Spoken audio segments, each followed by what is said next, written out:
नमस्कार दोस्तों, मैं सीए सौरभ सक्सेना और स्वागत करता हूं आपका हमारे इस YouTube channel CA Saurabh Saxena में, जहां हम बात करते हैं गवर्नमेंट रजिस्ट्रेशंस की, टैक्सेशंस की, एफपीओस की, सेक्शन 8 कंपनीज की, ट्रेडमार्क की और बहुत सारे अलग अलग गवर्नमेंट रजिस्ट्रेशंस नियमों की।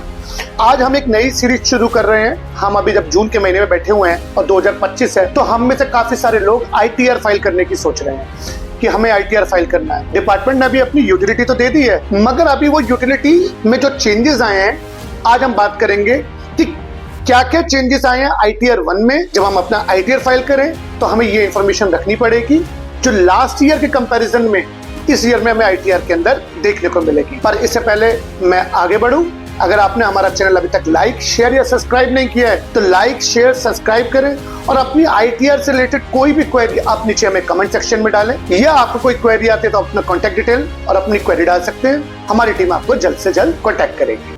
तो दोस्तों, आज का वीडियो बात कर रहा है कि आईटीआर 1 में क्या क्या चेंजेस आए हैं फॉर्म भरते वक्त। यकीन मानिए, जब मैं इस आईटीआर 1 के चेंजेस के बारे में पढ़ रहा था तो मैंने ये पाया कि आईटीआर 1 के अंदर गवर्नमेंट ने मैक्सिमम डिटेलिंग मांगी है। जो अब तक चीज हम फॉर्म 16 से देख के भर देते थे और हमारा काम हो जाता था, अब आईटीआर 1 के अंदर जो चीजें मांगी गई हैं वो इतनी डिटेल में मांगी गई हैं ताकि कोई भी बोगस डिडक्शन, बोगस खर्चा ना डाल पाए। काफी सारी गवर्नमेंट को दिक्कत आ रही थी ये कि गवर्नमेंट ने ये पाया कि लोग डिडक्शन क्लेम कर रहे हैं, लोग डिसेबिलिटी क्लेम कर रहे हैं जबकि उनके घर में डिसेबल कोई नहीं है, लोग एचआरए क्लेम कर रहे हैं जबकि उनका उतना एचआरए बनता नहीं है, लोग एटीसी की डिडक्शन क्लेम कर रहे हैं जबकि उतनी डिडक्शन उन्होंने करी नहीं है। तो गवर्नमेंट ने अपनी इस आईटीआर 1 के अंदर डिटेलिंग को दिए। आइए एक एक करके बात करते हैं। सबसे बड़ी पहली जो डिटेलिंग में गवर्नमेंट ने चेंज करा वो है कैपिटल गेन। अब तक हम लोग जो आईटीआर 1 फाइल करते थे वहां पे हम कैपिटल गेन नहीं लिख सकते थे। कैपिटल गेन अगर हमें भरना होता था अपने आईटीआर में तो हमें या तो आईटीआर 2 फाइल करना होता था या आईटीआर 3 फाइल करना होता था। अब अगर मैं सैलरी वाला हूं और मेरा long term capital gain shares और म्यूचुअल फंड्स, ये जो सिक्योरिटीज होती हैं 112A वाली, वो अब मैं आईटीआर 1 में भर सकता हूं, प्रोवाइडेड कि मेरी जो कैपिटल गेन है, लॉन्ग टर्म कैपिटल गेन है सिक्योरिटीज से, वो 1.25 लाख रुपए से कम है। अगर 1.25 लाख से कम है तो मैं आईटीआर 1 भर सकता हूं। मुझे अब आईटीआर 2 और आईटीआर 3 भरने की जरूरत नहीं। चेंज नंबर 2, एचआरए के अंदर गवर्नमेंट ने चेंज कर दिया। पहले आप अपने फॉर्म 16 में से देख के लिख पाते थे कि क्या आपने कितना एचआरए क्लेम किया है। अब गवर्नमेंट ने क्या चेंजेस करे दोस्तों कि अब आपको एचआरए के बारे में डिटेल देनी है कि आपने कहां के रहने वाले हैं, आपको कितना एचआरए रिसीव्ड हुआ, आपकी बेसिक सैलरी कितनी है।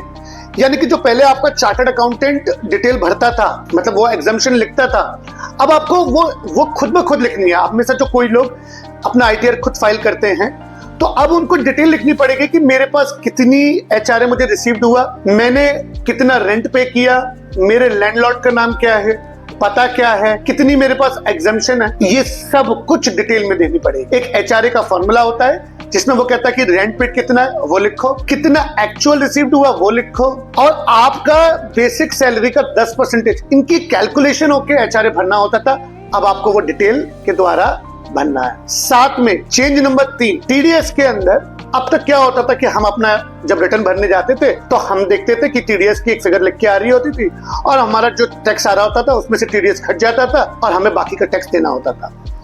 अब गवर्नमेंट ने क्या करा है कि आप अगर कोई टीडीएस क्लेम कर रहे हैं तो आपको सेक्शन नंबर क्लेम रखना पड़ेगा कि आप किस सेक्शन में टीडीएस क्लेम कर रहे हैं। सैलरी है तो 192, अगर मैं सैलरी किसी कुछ और काम कर रहा हूं, मेरा किसी 194C यानी कि वर्क कॉन्ट्रैक्ट या 194J यानी कि प्रोफेशनल सर्विसेज में टीडीएस कट रहा है या फिर सिक्योरिटीज में टीडीएस कट रहा है तो मुझे उसका सेक्शन नंबर लिखना पड़ेगा। बिना सेक्शन नंबर लिखे हुए किसी प्रकार की टीडीएस की क्लेम आप नहीं कर सकते। चौथा आपका चेंजेस आया है कि पहले क्या होता था दोस्तों, आप अपना फॉर्म 16 उठा के देखिए। उस फॉर्म 16 के अंदर क्या होता था कि आपकी ग्रॉस टोटल इनकम आती थी और एक डिडक्शन वाला कॉलम एक्यूमुलेटेड अमाउंट आ जाता था कि आपने 1.25 डाला है या 1.40 डाला है या 1.45 डाला या 1.50 डाला है। अब ओल्ड रिजीम के अंदर आपको इसकी डिटेलिंग देनी पड़ेगी कि आपने बच्चों की फीस में कितना दिया है वो डिटेल, आपने पीएफ में कितना दिया है वो डिटेल। पहले क्या होता था, लमसम डाल दिया आदमी ने कि हाँ भाई मैंने 1.5 लाख की बचत करी है। अब आपको इन सब का ब्यौरा देना पड़ेगा कि हाउसिंग लोन में कितना दिया, मैंने बच्चों की फीस में कितना दिया, मैंने पॉलिसी कितनी की ली, ये सब कुछ डिटेलिंग से जाएगी। चौथा नंबर का अमेंडमेंट ये आया है कि जो पहले आप अपनी 80D के अंदर हेल्थ इंश्योरेंस की क्लेम करते थे कि मैंने हेल्थ इंश्योरेंस का प्रीमियम दिया है, अब आपको उसका भी डिटेल देना है। यहाँ पे आपको देना है कितना इन्वेस्टमेंट किया, किस मोड से किया, कौन सी कंपनी की पॉलिसी है और उस पॉलिसी नंबर का नाम क्या है।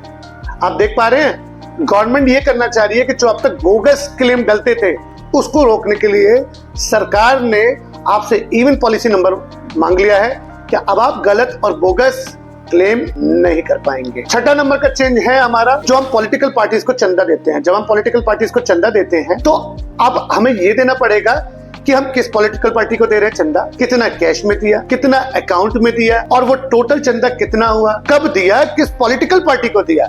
यानी कि अब एक एक डिटेल आपको देनी होगी कि आपने पॉलिटिकल पार्टीज को कितना चंदा दिया है। तो ये रहे ये 6 पॉइंट जहां पे मेन ITR 1 के अंदर आपको भरना है।